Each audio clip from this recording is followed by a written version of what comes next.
एमाले नेता गोकुल बास्कोटाको घर अगाडि शंकास्पद वस्तु फेला। नेपाली सेनाको बम डिस्पोजल टोलीले पार्यो निष्क्रिय। गोकुल बास्कोटाको भनाई मलाई सुरक्षा थ्रेड बढ्यो, मार्न वा तर्साउन खोजेको बुझिन। माया लुवारका हत्या आरोपी सशस्त्र प्रहरीका जवान कञ्चनपुरबाट पक्राउ। धनराजलाई बधाई दिँदै पद्माले भनिन् सबै कुरा भुलेर सहकार्य गर्न प्रतिबद्ध छु। नेकपा एमाले रूपन्देहीले भन्यो प्रदेश राजधानी सार्ने काम नयाँ सरकारको हो, तुरुन्त सार्ने काम रोक।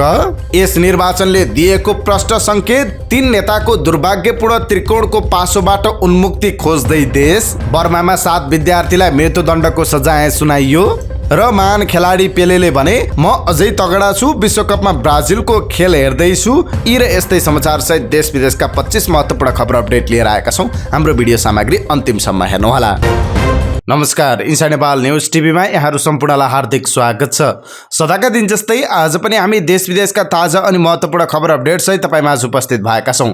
देश दुनियाँको ताजा अनि महत्त्वपूर्ण खबर अपडेटका लागि हाम्रो वेबसाइट www.insideNepalnews.com लगइन गर्न सक्नुहुन्छ।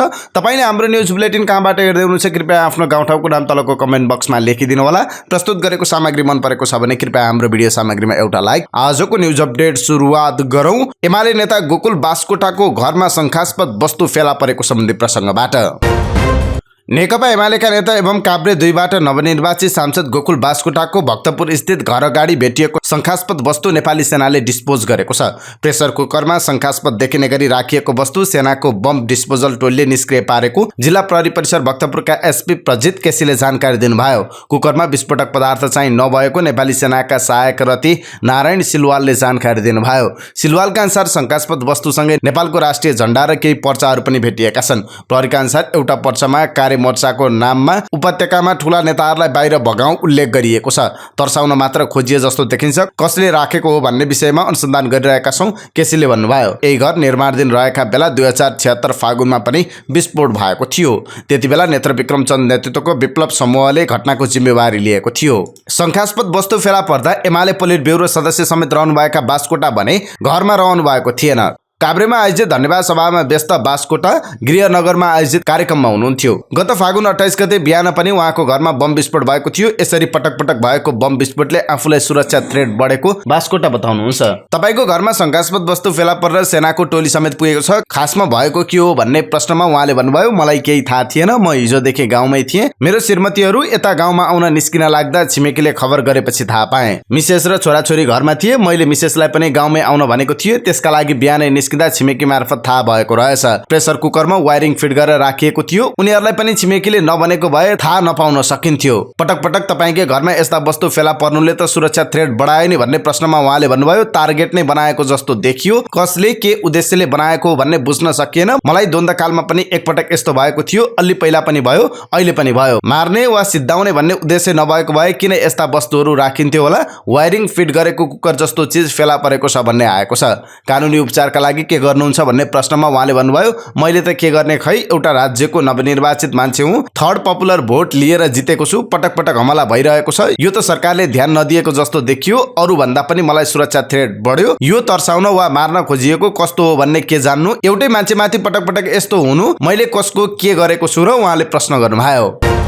बैतडीमा म्यादी प्रहरी युवतीको हत्यामा संलग्न रहेको आरोपमा सशस्त्र प्रहरी बलका एक जवान पक्राउ परेका छन्। पक्राउ पर्नेमा भरतराम कोली रहेका छन्। उनी हाल कास्कीमा कार्यरत रहेका थिए। प्रहरीका अनुसार आरोपित कोलीलाई कञ्चनपुरबाट पक्राउ गरिएको हो। उनी यही मङ्सिर 7 गते घर बिदामा बैतडी गएका थिए। बैतडीको पञ्चेश्वर गाउँपालिका 4 की 21 वर्षीय माया लुवारको मङ्सिर 14 गते धारिलो हतियार प्रयोग गरी हत्या गरिएको थियो। उनको घाँटी रेटेर हत्या गरेको अवस्थामा शव फेला परेको प्रहरीले जनाएको छ।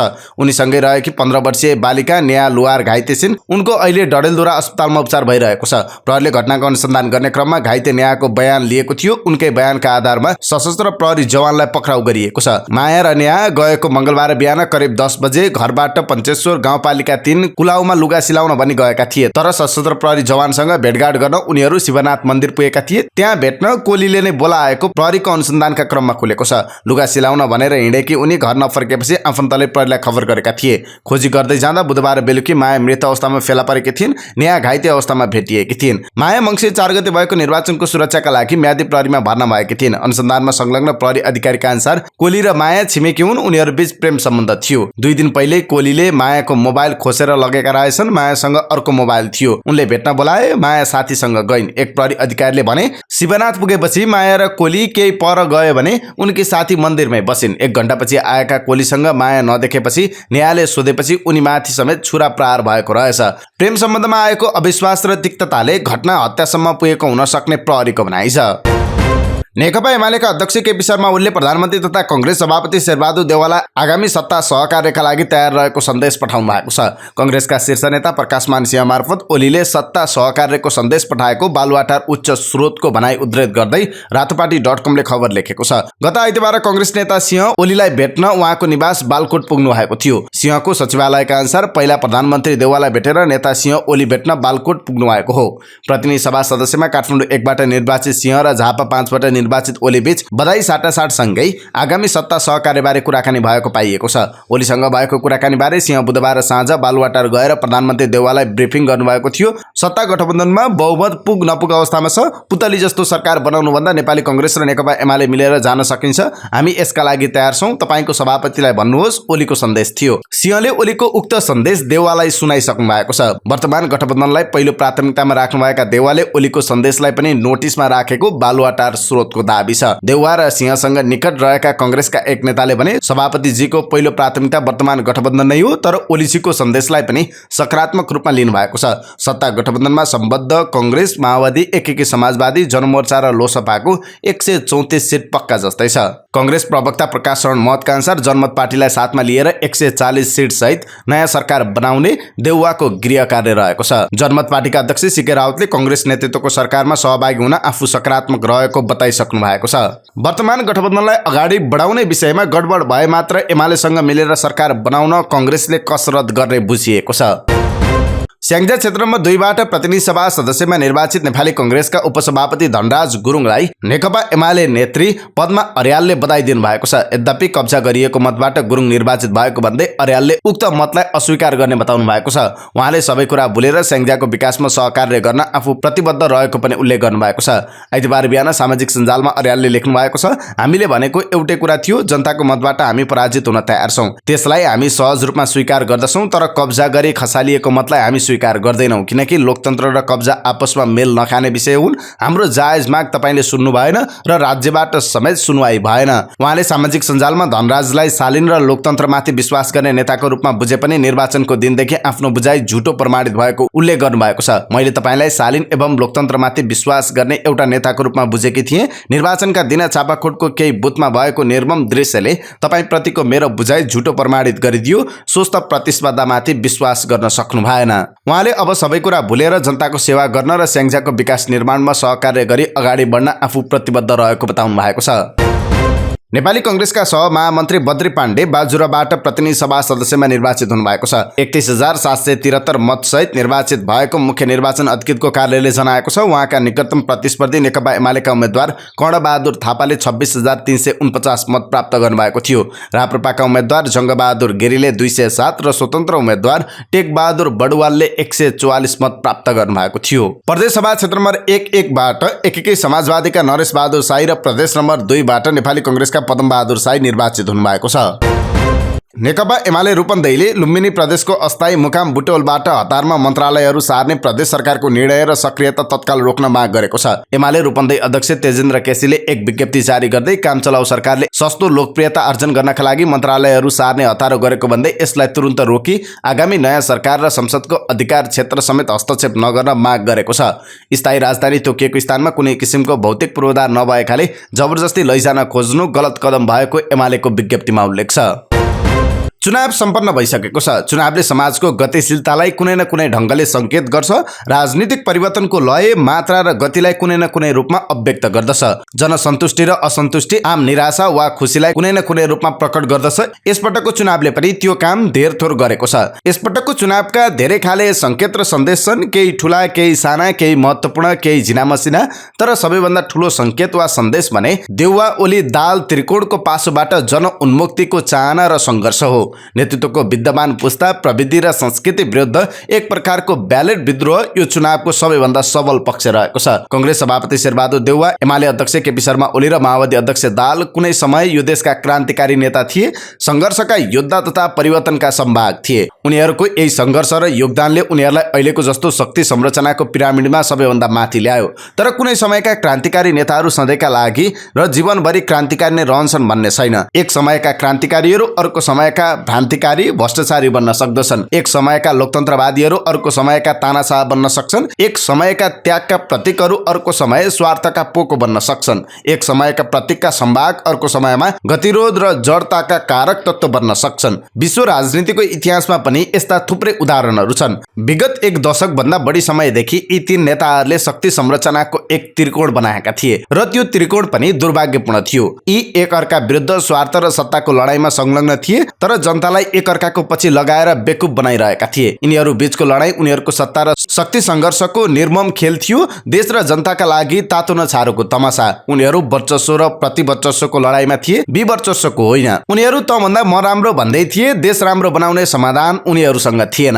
यिनीहरूको लडाईँ गुट स्वार्थको थियो, परिवार मोहको लडाईँ थियो, दलतन्त्रको लडाईँ थियो, भागबण्डाको लडाईँ थियो, सिन्डिकेट तन्त्रमा कसले बढी पालो पाउने, मुनाफा कमाउने र कमिसन खाने भन्ने लडाईँ थियो। यिनीहरूको देश बनाउने लडाईँ थिएन। यिनीहरूको लडाईँमा कुनै सृजनशील तर्क, रचनात्मक योजना र कल्पनाशीलता थिएन। यिनीहरू एक निरस र रूखको लडाईँ लड्दै थिए, बर्बर युगका सिकारी युद्ध सरदारहरूको जस्तो। देशका समस्या अनन्तरै थिए, यिनीहरूको सरोकार अनन्तरै। जनताका दुःख र पीडा अनन्तरै थिए, यिनीहरूको घम्साघम्सी अनन्तरै। देशलाई बेरोजगारी, गरिबी र अल्प विकासबाट मुक्ति चाहिएको थियो। यिनीहरू को पहिलो अध्यक्ष, को दोस्रो अध्यक्ष, कसलाई कार्यकारी अध्यक्षको फिलिङ्स आयो भनेर झगडा गर्दै थिए। देशलाई सुशासन चाहिएको थियो। यति ओम्नी, ललिता निवास, 33 किलो सुन, wide body, fast track variation, Ncell कर, Budhi Gandaki commission, security press आदि भ्रष्टाचार प्रकरणको भरपर्दो छानबिन र कारबाही चाहिएको थियो। तर राजनीतिक दलका शीर्ष नेताहरू तेरो नाटक राम्रो कि मेरो नौटङ्की राम्रो भन्ने कुस्ती खेल्दै थिए। देशलाई संविधानको स्वीकार्यता, शासकीय सुधार र उच्च कार्य सम्पादन क्षमता चाहिएको थियो। तिनै दलका नेताहरू यी विषयमा कानमा तेल हालेर बसेका थिए। यही 5 वर्षभित्र राज्यको ऋण करिब तेब्बरले बढेको छ, करिब 6 खर्बबाट 21 अर्ब लागेको छ।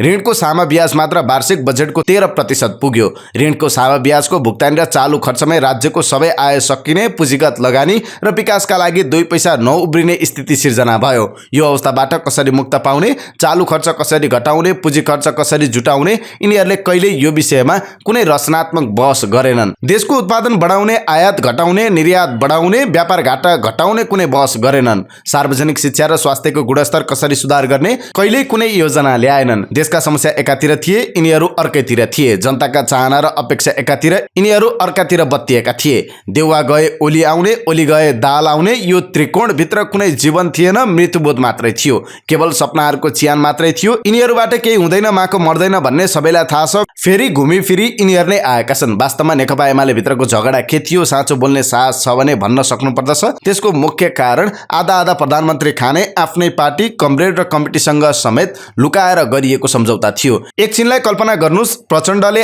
आधा कार्यकाल प्रधानमन्त्री खान पाएको भए ओलीसँग झगडा गर्थे, 19 पेजको आरोप पत्र लेख्थे होलान्। नेकपा भित्रको बहुमत नपुगेको भए ओली संसद विघटन गर्थे होलान्, बिल्कुल गर्ने थिएनन्। यी सबै घटनामा न संविधानवाद थियो, न लोकतन्त्र, न सुशासन थियो, न वामपन्थको विषय थियो, त उही आधा खान नपाएको जोग। अनि ओलीले बाहिर जे जति तर्क र नखराबाजी गरून्, हृदयमा सफलताको भाव पैदा गर्ने यही एउटा कारण थियो। कम्तीमा प्रचण्डलाई झुक्काए, आधा खान दिइन, आधा खान दिएको भए पुरै निल्ने रहेछन्। जोगिए, जोगाए, प्रचण्डलाई खान दिनुभन्दा आफ्नै गुटलाई, बिरादरीलाई खुवाउने हो। 5 पटक प्रधानमन्त्री भइसक्नु भएका देउवामा सत्ताको लिप्सा मरेको छैन। उहाँ अझै केही वर्ष देशको नाममा कुर्सीमा बस्न तयार हुनुहुन्छ। त्यसो गर्नु देशका लागि ठूलो त्याग र योगदान भन्ने होला। निश्चय नै यो चुनावले यी सबै प्रवृत्तिलाई समाप्त पार्न सकेन, तर चुनौती दियो।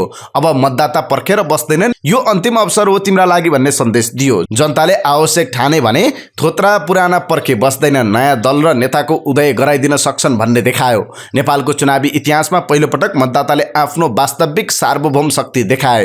रेशम चौधरीलाई जेलमै सडाएर सिद्धाउने यिनीहरूको कुटिल सोच र योजना थियो। टिकापुर विद्रोह भन्दा 100 गुणा ठूला हिंसात्मक घटनाबाट आएकाहरू आफूलाई क्रान्तिकारी रेशम चौधरीलाई टिकापुर जनविद्रोहका राजबन्दीलाई अपराधी करार गरेर मख थिए। जनताले उनीहरूको तागत देखाइदिएका छन्। नागरिक उन्मुक्ति पार्टीको उदय भएको छ। जनमत पार्टीले माधव नेपालको भन्दा धेरै भोट ल्यायो। राष्ट्रिय स्वतन्त्र पार्टी पार्टी माओवादीको हाराहारीमा आयो। यी नयाँ पार्टीले भविष्यमा के गर्लान् के नगर्लान् यो अर्को विषय हो, त्यसको कुनै समीक्षा र मूल्याङ्कन होला। तर हामी बाहेक कोही छ, हामी नै त हो। कसैको तागत छ भने आओ भन्दै माइकलाल शैलीमा दम्ब गर्ने, अहंकार पाल्ने र ध्वास पिट्नेहरूले मतदाताको तागत देखेका छन्। चुनावको तागत निश्चय पनि यही नै हो, लोकतन्त्रको सौन्दर्य पनि यही नै हो। कुनै निरङ्कुश व्यवस्थामा भए, राजतन्त्र वा एकदलीय कम्युनिस्ट प्रणालीमा भए यस्तो हुन पाउँथ्यो? अवश्य पाउने थिएन। यो चुनावले यी तीनै ठूला दल र यिनका मूल नेताको दम्ब, अहंकार र घमण्डको बेलुन फुस्काइदिएको छ।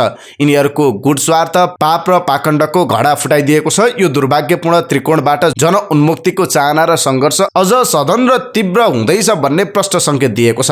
यस चुनावको प्रष्ट सन्देश छ, सबै दललाई नेतृत्व हस्तान्तरण र पुस्तान्तरण चाहिएको छ। सबै दललाई आन्तरिक पुनर्गठन र संस्थागत क्रियाप्रतिको निष्ठा चाहिएको छ। लोकतन्त्रलाई फेरि एकपटक लोकतान्त्रिकरण, पुनः जागरीकरण र शुद्धिकरण गर्न जरुरी भइसकेको छ। विचारदेखि व्यवहारसम्म एक निर्मम आत्मसमीक्षा र पुनरावलोकन गर्न जरुरी छ। पुराना दल र तिनका नेताहरू तयार छन् कि छैनन्? तयार हुन् वा नहुन्, दुवै कुरा महत्त्वपूर्ण हुनेछ। तयार भए सच्चिनेछन्, तयार नभए सकिनेछन्। तर यो दुर्भाग्यपूर्ण त्रिकोणको पासोबाट उन्मुक्तिको जनसङ्घर्ष भने आगामी दिनमा अझै तीव्र र सदन हुने निश्चित रहेको छ। यस निर्वाचनले दिएको प्रष्ट सन्देश www.onlinekhabar.com का लागि डम्बर खतिवडाले तीन नेताको दुर्भाग्यपूर्ण त्रिकोणको पासबाट उन्मुक्तिको जनसङ्घर्ष शीर्षकमा अनलाइन खबरमा प्रकाशित विचार समय सान्दर्भिक भएका कारण यहाँ प्रस्तुत गरेका छौं। दोलखाको प्रदेशसभा 2 मा नेकपा एमालेका भरतबहादुर केसी निर्वाचित हुनुभएको छ। मुख्य निर्वाचन अधिकारीको कार्यालय दोलखाका अनुसार केसी 19,414 मत प्राप्त गरी प्रदेशसभा सदस्यमा निर्वाचित हुनुभएको हो। उहाँका निकटतम प्रतिद्वन्दी नेपाली कांग्रेसका बर्मा लामाले 17,595 मत प्राप्त गर्नुभयो। राजमार्गमा गुणस्तरीय शौचालय नहुँदा यात्रुहरूले अनेक कठिनाई भोग्नु परेको छ। विशेष गरी सार्वजनिक गाडीमा चढ्ने र त्यसमा पनि महिलाहरूलाई धेरै नै अप्ठ्यारो पर्ने गरेको छ। यस्तो किसिमको समस्यालाई मध्यनजर गर्दै राजमार्गमा 12 वटा गुणस्तरीय रेस्ट एरिया बनाउने काम अगाडि बढेको छ। राष्ट्रिय स्वतन्त्र पार्टीका सभापति समेत रहनुभएका सांसद रवि लामिछानेले राज्यलाई एकदमै कम भार पर्ने गरी द्रुत गतिमा 12 वटा रेस्ट एरिया बनाउने काम अगाडि बढेको बताउनु भएको छ। यसले विशेष गरी महिलाहरूले वर्षौंदेखि भोग्दै आएको असहजताको अन्त्य हुने उहाँले बताउनु भएको छ। उहाँले आइतबार फेसबुकमा लेख्नु भएको छ, हाम्रो राजमार्गमा ढंगका शौचालय छैनन्, दिशा पिसाब गर्न छिर्दा बान्ता समेत आउँछ। विशेष गरी महिला दिदीबहिनीलाई अत्यन्त गाह्रो हुने गरेको छ। यसलाई मध्यनजर गर्दै हाल 12 वटा गुणस्तरीय रेस्ट एरिया बनाउने सन्दर्भमा राज्यलाई अत्यन्त कम भार पर्ने गरी द्रुत गतिमा काम अगाडि बढेको छ। महिलाहरूले वर्षौं भएको असहजताको अन्त्य गर्न हामी प्रतिबद्ध छौं, प्रचार होइन अपडेट गरेको उहाँले सामाजिक सञ्जालमा लेख्नु भएको छ। कलाकार दीपकराज गिरीले नेकपा माओवादी केन्द्रप्रति कडा व्यङ्ग्य गर्नुभएको छ। उहाँले सामाजिक सञ्जाल मार्फत माओवादी प्रति कडा टिप्पणी गर्नुभएको हो। शनिबार अपराह्न पार्टी केन्द्रीय कार्यालय पेरिस डाँडामा बसेको माओवादीको पदाधिकारी बैठकले एमालेसँग मिलेर सरकार बनाउने विकल्प खुल्ला गर्ने निर्णय गरेको थियो। माओवादीले सत्ता गठबन्धन पनि नछाड्ने र एमालेसँग पनि सरकारमा जाने बारे विकल्प खुल्ला राख्ने निर्णय गरेको छ। माओवादीको यस निर्णयप्रति व्यङ्ग्य गर्दै कलाकार गिरीले सामाजिक सञ्जाल मार्फत भन्नुभएको छ, माओवादीले एमालेसँग पनि सरकार बनाउन सक्ने निर्णय गर्यो रे, यसलाई भन्छन् बिहे एउटा सुहागरात अर्कैसँग राजनीति। उहाँले सामाजिक सञ्जालमा लेख्नु भएको छ। The voice of Nepal season 4 मा अहिले लाइभ शो राउन्ड प्रसारण भइरहेको छ। अन्तिम 10 प्रतिस्पर्धी घोषणा हुँदा शुक्रबार र शनिबारको एपिसोडबाट 2 जना प्रतियोगी बाहिरिएका छन्। शनिबार टिम प्रविशाबाट वर्षा इटानी बाहिरिन् भने शुक्रबार टिम राजेशका भूपेन्द्र रणपाल बाहिरिएका छन्। दर्शकको मतको आधारमा कम मत ल्याउने प्रतिस्पर्धी बाहिरिएको जनाइएको छ। अब के अन्तर्राष्ट्रिय प्रसङ्ग संक्षिप्त रूपमा। म्यानमारको जुनसा सरकारले एक सातामा थप 7 जनालाई मृत्युदण्डको सजाय सुनाएको छ। यससँगै सेनाले मृत्युदण्ड सुनाएको व्यक्तिको संख्या 139 पुगेको राष्ट्रसङ्घले जनाएको छ। राष्ट्रसङ्घले म्यानमारको सेनाले विरोधीलाई दमन गर्न मृत्युदण्डलाई औजारको रूपमा प्रयोग गरेको आरोप लगाएको छ। ब्राजिलका महान फुटबल खेलाडी पेलेले आफू अझै तन्दुरुस्त रहेको बताएका छन्। उनले सकारात्मक र तन्दुरुस्त रहेको बताउँदै अहिले विश्वकप हेरिरहेको बताएका छन्। एक इन्स्टाग्राम पोस्ट मार्फत उनले आफ्नो उद्देश्य सबैलाई शान्त र सकारात्मक राख्नु रहेको उल्लेख गरेका छन्। पेलेले भनेका छन्, मेरा लागि शुभचिन्तकले पठाउनु भएको सन्देश र विश्वकपमा ब्राजिलको खेल हेरेर ऊर्जा मिलिरहेको छ। उहाँले आफू सदैव आशाले भरिएको पनि बताउनु भएको छ। म आशाले भरिएको एक मानिस हुँ र हमेसा जस्तै उपचार गरिरहेको छु। मलाई मिलिरहेको राम्रो स्याहार उपचारका लागि म डाक्टर र नर्स टिमलाई धन्यवाद दिन चाहन्छु। उनले आफूलाई भगवानमा विश्वास रहेको बताउँदै विश्वभरबाट मिलिरहेको मायाले भरिएका सन्देशले उत्साह दिइरहेको उल्लेख गरेका छन्। आफ्नो बुर्का नलगाएर विदेशमा प्रतिस्पर्धा गर्ने इरानी पर्वत आरोही एल्जान निकाबीको पारिवारिक भिल्ला भत्काइएको छ। 33 वर्षीय निकाबीले दक्षिण कोरियामा भएको प्रतियोगितामा इरानको अनिवार्य ड्रेस कोड तोडेकी थिइन्, तर पछि उनले टाउकोको स्कार्फ अन्जानमा खसेको बताएकी थिइन्। हेड स्कार्फको विरोधले इरानमा प्रदर्शन उग्र बनेको छ। प्रदर्शनकारीले ड्रेस कोड नमान्ने पर्वत आरोहीलाई नायकको रूपमा प्रशंसा गरेका छन्। सामाजिक सञ्जालमा पोस्ट गरिएको एक भिडियोमा उनको घरको भग्नावशेष र उनले प्राप्त गरेको एक पदक चौरमा यत्रतत्र छरिएको अवस्थामा देख्न सकिन्छ। उनका भाइ रोइरहेको भिडियोमा देख्न सकिन्छ। सरकार विरोधी कार्यकर्ताले रेखाबी विरुद्ध सरकारले बदला लिएको भन्दै निन्दा गरेका छन्। उक्त फुटेज कहिले खिचिएको भन्ने केही उल्लेख गरिएको छैन। उनको घर पूर्ण रूपमा भत्किएको अर्ध सरकारी समाचार निकाय तास्निमले जनाएको छ। गैर कानुनी ढंगले घर भत्काइएको उक्त समाचार संस्थाले दाबी गरेको छ। यिनै समाचार सहित हामी समाचारको अन्त्यमा आइपुगेका छौं। प्रस्तुत गरेको समाचार सामग्रीमा तपाईको केही टिका टिप्पणी भए तलको कमेन्ट बक्समा लेखिदिनु होला। दैनिक रूपमा सत्य अनि तथ्य खबर अपडेटका लागि हाम्रो यस युट्युब च्यानललाई सब्स्क्राइब गर्न नबिर्सिनु होला। पलपलको न्यूज अपडेटका लागि हाम्रो वेबसाइट www.insidenepal.news.com लगइन गर्न सक्नुहुन्छ। हाम्रो बिहानी न्यूज बुलेटिन हरेक दिन बिहान 5 बजे हाम्रो यस युट्युब च्यानलमा हेर्न सक्नुहुन्छ। तपाईको बाँकी पल सुखद रहोस्।